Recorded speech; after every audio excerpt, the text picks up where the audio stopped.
Hello, Dada. Haune, ke hage bema. Ngasay nang gajat mina ki benupida kanano.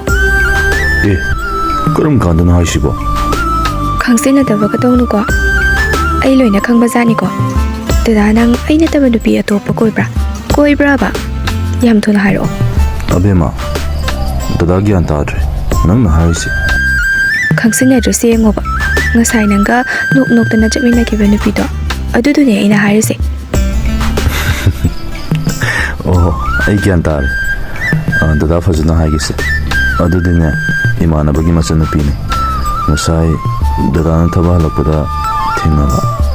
Aduda thimbiramo haibaduda mayum fau thilambani. Lana kangunu ko. Sengdi senge ko. Dada nang haido. Hima asemune bema. Dada na abema nataba kana suhana yengude. Yengu supamde. Dada di nang khakta yengbe. Dada nang ai thado ka jat kinu ko. Chatloye. Dada na aigi abema bu kaida unungda thadok tuna chatlo. Dada gi thawai ni nangde.